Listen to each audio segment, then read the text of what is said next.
Bismillahirrahmanirrahim. Assalamu alaikum wa rahmatullahi wa barakatuh. Dear Muslim brothers and sisters, today, before even discussing marriage, intimacy, or marital difficulties, let's take a moment to look around us. Let's look at our homes, our families, our brothers, our sisters, our friends. How many Muslim couples appear to live together, but in reality live emotionally separated lives?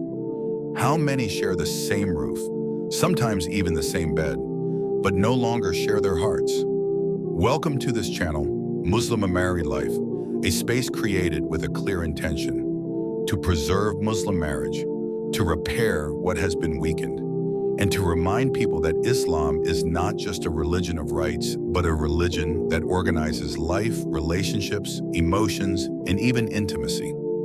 Before going any further, I'm speaking directly to you, the person watching this video. If you are married, if you are planning to get married, or even if you observe the difficulties around you, then this content concerns you. I invite you now, out of responsibility towards the Ummah, to subscribe to this channel, has liked this video, and to share it around you, not to inflate the numbers, but because every share can touch a home, mend a relationship, or prevent a breakup. The reform of the Muslim community begins in homes, and homes begin with couples. Today, many Muslims talk about the crisis of the Ummah. They talk about politics, economics, and identity, but they talk very little about a problem that is nevertheless central: the weakening of Muslim marriage, a marriage that exists on paper but fades in everyday life, a marriage where appearances are maintained but where intimacy, tenderness, and connection gradually disappear. The topic we're going to discuss today is sensitive. It's sometimes avoided, sometimes minimized, sometimes even considered shameful. Yet it directly affects the balance of the couple. Why do so many Muslim couples have difficulty maintaining healthy intimacy after nikah? The question deserves to be asked without fear, without taboo, and without judgment. Many marriages, however, begin with good intentions. Two people meet, choose each other, invoke Allah, and sign a sacred contract. There is love, hope, and enthusiasm. Families are reunited, prayers are offered, and everyone believes the hardest part is over. But the reality of everyday life arrives, slowly, sometimes silently. Over the months, then the years, some couples begin to feel a void, not necessarily open conflict, but a distance, a coldness that's hard to explain. Conversations become mechanical, tender gestures become rare, intimacy disappears or is experienced without emotional connection. And each partner, on their own, begins to ask themselves questions they don't always dare to voice. Some say to themselves, is this normal? Am I the problem? Is this really what marriage is? Others prefer to remain silent for fear of being misunderstood, judged, or accused of ingratitude. So frustrations accumulate in silence. And this silence, little by little, becomes more dangerous than arguments. What makes the situation even more complex is that many Muslim couples feel a guilt. They tell themselves they shouldn't complain, that they have a halal marriage, a spouse, and apparent stability. They minimize their emotional and intimate needs, thinking that faith consists of enduring everything. But Islam has never asked believers to deny their human nature. Islam has never taught that silent suffering is a form of piety. On the contrary, Islam is a religion of balance. What is striking is that these difficulties do not only affect couples who are distant from religion, they also affect practicing Muslims who pray, fast, and sincerely seek to please Allah. This shows that the problem is not only spiritual, but also educational, emotional, and cultural. In this video, and in the parts that follow, we're not going to look for culprits. We're going to look for understandings. We will return to the sources of Islam, but also to the lived reality of Muslim couples today. We will speak about what is often left unsaid with respect, wisdom, and depth. Preserving intimacy in Muslim marriage is not a luxury. It is a necessity to protect hearts, families, and, through them, the entire community. Marriage in Islam, a sacred bond. When Islam speaks of marriage, it never speaks of it as a mere social arrangement or cultural formality. Marriage in Islam is presented as a sign of Allah, a living proof of His wisdom and mercy in human life. It is for this reason that Allah draws our attention in the Qur'an to the depth of this bond and not to its outward form. Allah the Exalted said, "And among His signs is that He created for you mates from among yourselves that you may find tranquility in them, and He placed between you affection and mercy." Surah Ar-Rum, verse 21. This verse is not simply a romantic reminder. It is a precise description of the spiritual architecture of Muslim marriage. 3 pillars are mentioned, and each of them is essential to the balance of the couple. The first pillar is the tranquility. Marriage is not meant to be a constant source of tension, fear, or emotional instability. It is meant to be a refuge, a place where the soul rests, where the heart breathes, where the mind finds peace. When one spouse returns home, they should feel they are entering a space of emotional safety, not a silent battlefield. The second pillar is affection. Islam does not conceive of marriage as a cold or purely functional relationship. Affection implies closeness, tenderness, and human warmth. It is manifested through words, gestures, and glances, but also through the ability to understand the other without always needing words. The third pillar is the mercy, and this pillar is fundamental because no human being is perfect. Mercy allows us to bear with each other's flaws, to forgive, to be patient when emotional love is waning. Without mercy, marriage becomes a constant ordeal. In this architecture, privacy is not a secondary or intrusive element. It is a natural expression of affection and tranquility. Islam does not separate the body from the soul as some cultures do. It recognizes the human being as a whole and that emotional, spiritual, and physical balance are deeply interconnected. Contrary to some widespread beliefs, intimacy within the framework of nikah is neither shameful nor spiritually inferior. It is structured, respected, and valued. When experienced within the bounds of halal, it becomes a means of bringing 2 hearts closer together, as well as a means of protection against external temptations. This is why Muslim marriage cannot be reduced to a simple legal contract or ceremony. It is a covenant before Allah, a pact in which each spouse becomes responsible not only for the material well-being of the other, but also for their emotional and spiritual balance. When this sacred sense of marriage is lost, when the nikah is experienced as an end rather than a beginning, the foundations become fragile. And it is often at this point that intimacy begins to crumble, not through a lack of desire, but through a lack of meaning. The main causes of intimacy difficulties. One of the most widespread misconceptions in Muslim communities is the belief that marriage is an end in itself, as if simply performing the nikah automatically guarantees harmony, intimacy, and stability. However, the reality experienced by many couples is quite different. The first major cause of intimacy difficulties is the lack of wedding preparation. Many young Muslims learn how to organize a ceremony, how to recite religious formulas, how to respect family customs.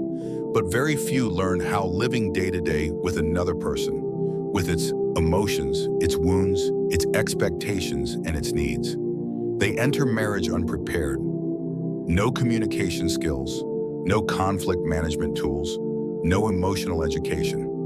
And when they encounter their first frustrations, they don't know what to do. Silence sets in, misunderstandings pile up, and intimacy becomes a source of tension rather than closeness. The second cause is the weight of cultural taboos surrounding intimacy. In many Muslim families, discussing intimacy is considered indecent, even in an educational setting. Young people marry without any sound understanding of the subject. They proceed blindly, sometimes influenced by misinformation, unrealistic expectations, or even guilt-inducing ideas. Some men grow up with the idea that intimacy is an automatic right, without understanding that it is also linked to respect, listening, and gentleness. Some women, on the other hand, may grow up with the idea that intimacy is a burdensome duty, sometimes disconnected from their own emotional feelings. However, the Prophet clearly linked a man's worth to his behavior towards his wife when he said, "The best among you is the best to his wife." The third cause is the lack of communication. Many Muslim couples live together without really talking to each other. They exchange practical information, but rarely their deepest emotions. They avoid sensitive topics for fear of conflict, and this silence gradually becomes an invisible barrier. When frustrations are not expressed, they don't disappear. They transform into emotional distance. And when emotional distance sets in, physical intimacy becomes difficult, even mechanical. In addition to this, there is the emotional neglect. Intimacy doesn't spontaneously arise in the bedroom. It's the result of what happens throughout the day. A harsh word, repeated contempt, constant indifference are enough to close a spouse's heart. And a closed heart cannot open itself to intimacy. Finally, there is the distancing oneself from Allah. This cause is often underestimated, yet it is central. Sins, even discreet ones, affect the blessings of the home. Forbidden glances, comparison with unrealistic models on social media, and neglect of prayer and remembrance of God weaken the marital bond. The heart grows darkened, and intimacy loses its comforting dimension. Intimacy, according to Islam. When Islam speaks of marital intimacy, it does so with a wisdom that reconciles body and soul. Contrary to some extreme views, Islam does not sanctify spirituality at the expense of human nature. It recognizes that desire is part of the balance of the human being, and that it must be channeled, respected, and experienced within a permissible framework. The Prophet surprised his companions when he said, "In the intimate relationship of one of you, there is an act of charity," narrated by Muslim. This statement is profoundly revolutionary. It shows that even an intimate act, when experienced within the bounds of what is permissible, halal, and with a pure intention, can become a form of worship. This means that Islam does not see intimacy as a spiritual distraction, but as a means of drawing closer to Allah when it is practiced correctly. Halal intimacy then becomes a sadaqah, a protection against haram, but also a language of love between spouses. It strengthens the bond, eases tensions, and creates a unique complicity that nothing external can replace. The Prophet's behavior with his wives perfectly illustrates this balanced vision. He was gentle, attentive, and affectionate. He was considerate of his wives' emotions, their state of mind, and their fatigue. He understood that intimacy could not be imposed, but that it must be preceded by kindness and respect. He never separated spirituality from married life. He prayed, he invoked Allah, but he also laughed with his wives. He listened to them, he shared their daily lives. This coherence between faith and intimate life is one of the great teachings of Islam. In this vision, intimacy is neither a cold obligation nor a performance. It is an expression of lawful love, a space where spouses can find themselves away from prying eyes, away from judgment, in a setting protected by Allah. When this understanding is present, intimacy ceases to be a source of pressure. It becomes a refuge, a moment of deep connection, where body, heart, and faith move forward together. Real-life examples. It's easy to talk about principles, verses, and concepts, but it's often real stories that speak most to hearts. Because behind every marital difficulty, there are sincere human beings, often weary, sometimes lost, but rarely malicious. Let's take the example of a Muslim couple who have been married for several years. A practicing couple. They pray, they fast, they observe their religious obligations. On the outside, everything seems normal. Nothing suggests that there is a problem. And yet, inside their home, a silent distance has settled in. They live together, but hardly speak to each other anymore. Their interactions are limited to the organization of daily life, the children, work, responsibilities.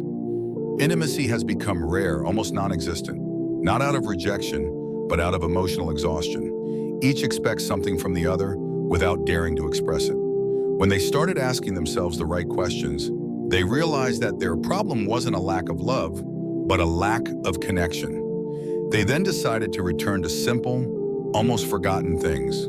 They began to praying together, even just one prayer a day. This shared moment recreated a space of calm and shared spirituality.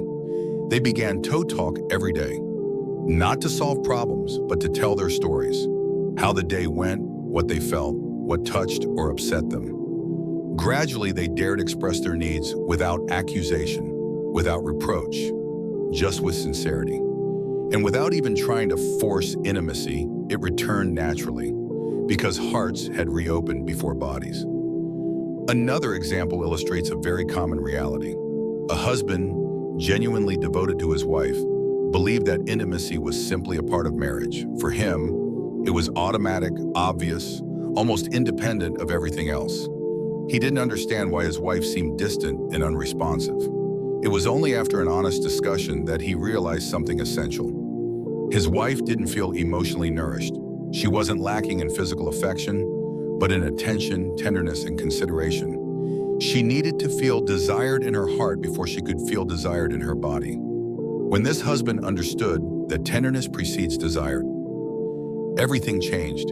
He changed the way he spoke, looked at her, and listened. He understood that intimacy begins long before the bedroom, and this realization transformed their relationship. These examples show one fundamental thing. In most cases, intimacy does not disappear abruptly. It fades slowly as hearts cease to meet. Practical advice for Muslim couples. The first and most fundamental piece of advice is to putting Allah at the center of the home. Many couples pray individually, but very few pray together. Yet, sharing an act of worship strengthens the spiritual and emotional bond. Reading the Qur'an together, making supplications together, asking Allah to bless the marriage. These simple acts restore blessings to the home, and when blessings return, hearts soften. The second piece of advice is to learn to communicate. Communicating doesn't mean talking a lot. It means speaking truthfully, expressing what you feel without attacking, listening without preparing your response, accepting that the other person has a different experience. Many couples expect their partner to guess their needs. However, Islam encourages clarity. Expressing what you like, what hurts, and what you lack helps prevent accumulated frustrations. The third piece of advice is to breaking halal taboos. Talking about intimacy between spouses is neither shameful nor haram. It is, in fact, necessary. Intimacy is part of marital rights and responsibilities. Ignoring or remaining silent about it does not make it purer, but often makes it more complicated. The fourth piece of advice is to cultivating tenderness on a daily basis. Love is not only nourished during big moments, it is nourished by small gestures, a kind word, a message, a gesture of affection, a kind look. These simple gestures prepare the ground for intimacy. They created an atmosphere of emotional security in which everyone feels respected and wanted. Dear brothers and sisters, in most cases, Muslim marriages do not collapse due to a lack of love.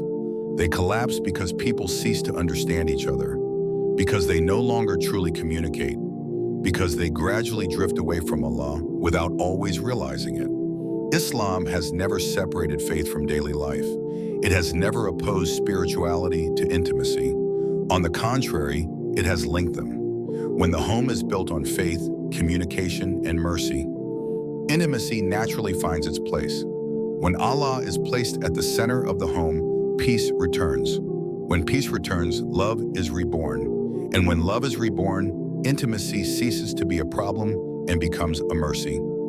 If this video has brought you any benefit, however small, then don't keep that benefit to yourself.